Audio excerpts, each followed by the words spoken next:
দেখো, মাধ্যমিক পরীক্ষা 2018 বাংলা প্রশ্নপত্রের যে ব্যাকরণ অংশটা আছে সেগুলো আমরা সমাধান করব।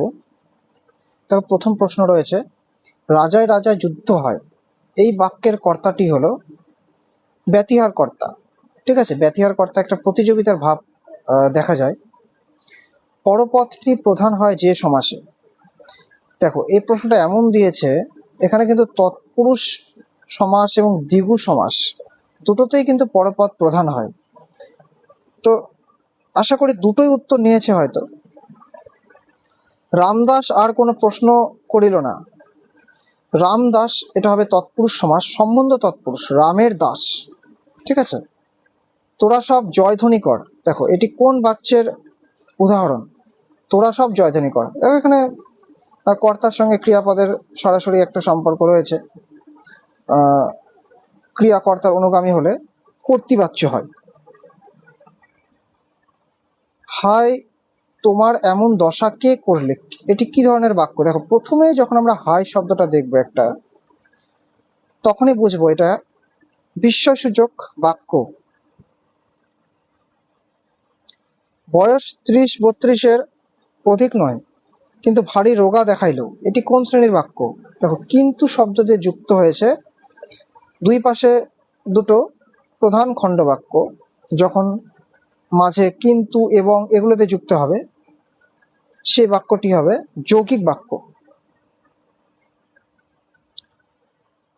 মন্দিরে বাজছিল পূজার ঘন্টা। কোথায়? মন্দিরে। কোথায় প্রশ্ন করলে অধিকরণ কারক হয়? খুবই সহজ।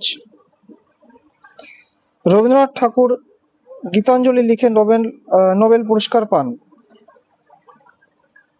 এখানে গীতাঞ্জলি লিখে নোবেল পুরস্কার পান, এটা হবে বিধেয়।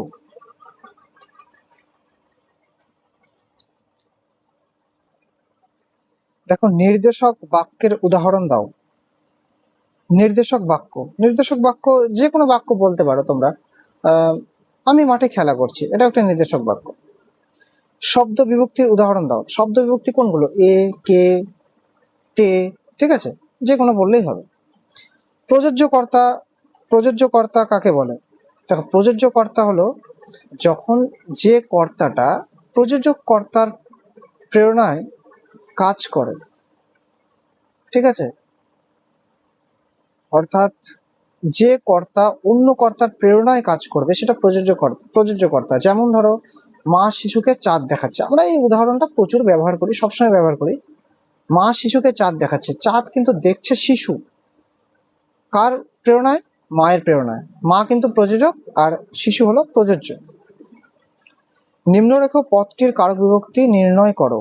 কহ দাসে লঙ্কার কুশল। কুশল, এটা হবে কর্মকারক।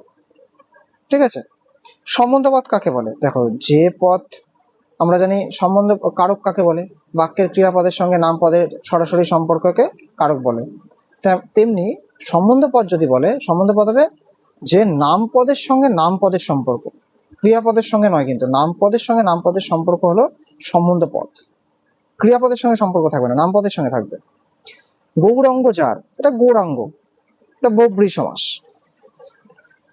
কর্মকর্তৃবাচ্য কাকে বলে? দেখো, যেখানে কর্তা থাকবে না, যে বাচ্চে কর্তা থাকবে না, কর্মই কর্তা রূপে প্রতীয়মান হবে, সেটিকে আমরা বলবো, সেই বাচ্চকে বলবো কর্মকর্তৃবাচ্য। যেমন ঘন্টা বাজে।